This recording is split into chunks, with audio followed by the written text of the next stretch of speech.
I'm Nicola. I'm a yoga teacher, yoga therapist and a fellow highly sensitive person. And if you're new, welcome to my channel.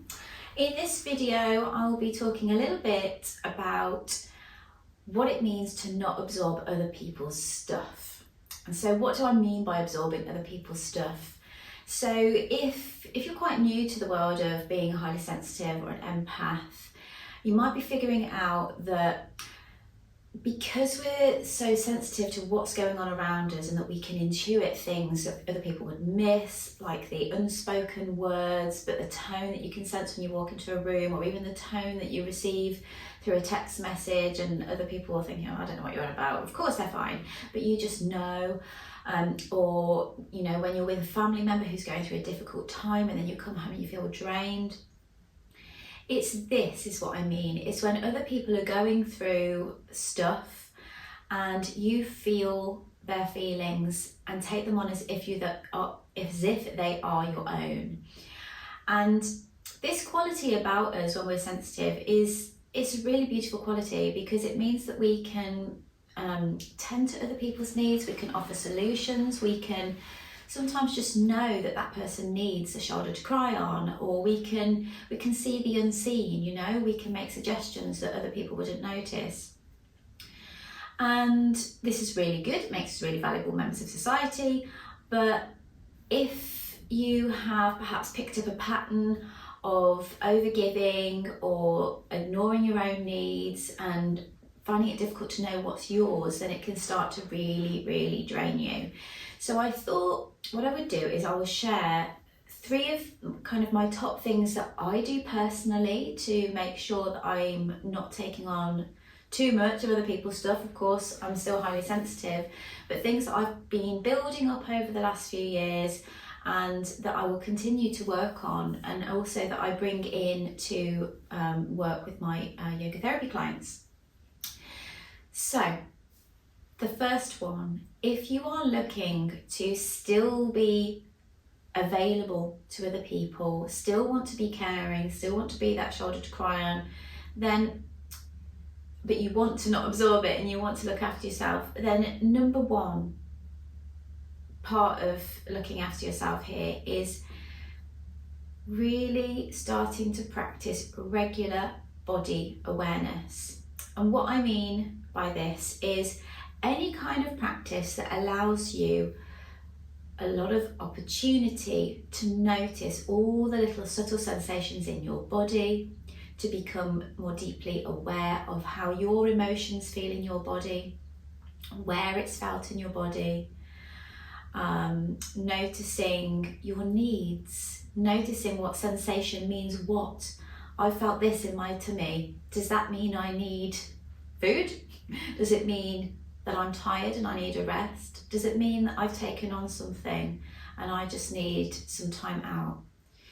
So things, of course, such as yoga. Yoga is a very mindful practice, particularly slower and steady, more introspective styles of yoga will be really good for you. But other practices, somatics, Tai Chi, regularly doing body scan meditations are also really helpful, going for a slow mindful walk, or just sitting to notice. Stillness, quietness, time away from other people, but making that effort to notice what's going on for you. And I think that there is a little thing sometimes that I found with HSPs or sensitive folk, is that sometimes when we have learned that being in the body is painful, perhaps we've had difficulty growing up, perhaps we've had trauma, we can spend more time in here. And when we spend more time in here or out there, that's when we take on everything and we don't even realise it, and then we're burnt out. So it might be that you need to go slowly with this kind of practice, but the rewards are so, so worth it, because you'll know what is right for you. So the benefit of this is, like I say, you'll become more in tune with your needs, but also crucially, you'll start to be able to sift through what's yours and what's not. I'm feeling some sadness. Okay, that's mine because I've had this situation, but that bit is not. That's my friend's, and I can just pop that over there, take a breath and let that go, because it's not mine and I'm not responsible for it. So that's my first tip, and it's the main one that I practice every single day without fail. So the second element to this is being honest with yourself about your capacity.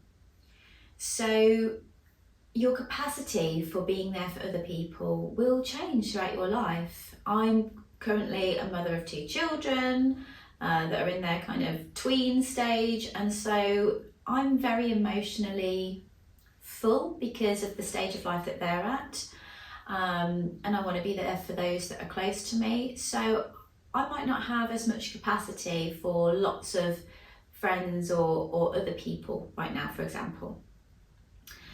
But if things are going well for you and you've not got any kind of major personal difficulties going on at the current time, maybe you've got a little bit more capacity. That's not to say that you should max out your capacity by offering yourself to anyone that comes along that's having a difficult time. But just to be aware that it's okay that your capacity changes throughout the time. I think sometimes we expect ourselves to just keep giving and keep giving and keep giving, but really asking yourself, have I got the capacity for this right now? And if not, that's okay. And you can communicate that. So the other thing about noticing your capacity is being aware of when saying yes or being available for people is being driven by a false belief. So a false belief might be, I have to be there for everybody. It's rude if I say no, and all the rest of it. What will they think of me? They'll think I'm terrible if I am not available on the phone until 11 o'clock at night or whatever. So it's being honest about your actual capacity, knowing that your capacity will change over time, and just being aware if when you're reflecting on your capacity, is there any false belief that's driving your answer to that? Okay. So my third and final one, which I talk about all the time with sensitive folk, it's often a lot of the key work that I do in yoga therapy with sensitive women in terms of reflecting on lifestyle is to do with boundaries. Boundaries. Boundaries. Okay, so boundaries really are a way of communicating with other people what's okay for you. And quite often when we're extra sensitive, because we've been the givers, the people that are there and available, we might not have any boundaries at all. We might allow people to come in and out and take from us as they need. And this can be particularly tricky for certain types of relationships. So if you're a mother, giving out to your children constantly is a common pattern. But it might be your partner or work, for example. Perhaps there's some stories driving the behaviour of not having boundaries at work, like, oh, if I don't carry on saying yes to this, then I'm going to be judged, and etc. And I know how difficult it is to create boundaries, and it takes a lot of work, and it's not just about saying no all the time. But it relates to that previous point of what is your capacity, and knowing that by putting a boundary in place, whilst it can be hard initially, eventually that person or that organisation that you're putting the boundary in place will respect you for that, and they'll adjust their behaviour accordingly. There will always be people that are going to test your boundaries. There's always going to be at least one in your life. But slowly over time, by keep repeating the same message about what's acceptable to you and what's not, will eventually allow you to have a better balance of interaction with that person. And so the other thing about boundaries is that it can be physical. So it can be saying, I can't have anybody round on Friday because I'm tending to my self-care, but I can call you on the phone for half an hour. Or, yeah, you can come round, that's fine. But how about you come round between the hour of 2 and 3, because I've got some things that I need to do after that. So, kind of physical boundaries. It can also be saying to your kids, and sometimes I say this, do you know, I really want to have a cuddle, but I'm just going to spend a few minutes to myself because I've had a really busy day, and then I'm all yours. That might be a boundary. But it also could be energetic, and if you're used to working with energy, then this might come quite naturally, but if not, it might take a while to build up. Using visualization as a method, if I'm going to like a concert or anything like that where there's going to be a lot of people around, I will spend a bit of time before taking a meditation, or just, in the car journey on the way there, visualizing a little kind of force field around me. Or another one that I like to imagine, particularly if I've gone into an interaction with somebody and all of a sudden they're telling me about something and I'm hit like, woof, oh gosh, this person's got a lot. That is my cue to imagine me zipping all the way from my feet all the way up to the top of my head, a little cozy little jacket for me, that I can still interact with them, but it just prevents their emotion getting to my body.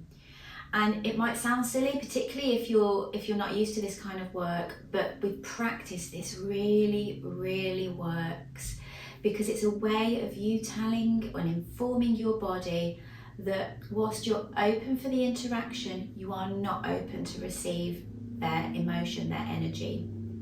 And I find it really effective, but I have had to practice it quite a lot. So there you go. Practice body awareness, build that up so that you become to know your needs, you know what's your stuff and what's not.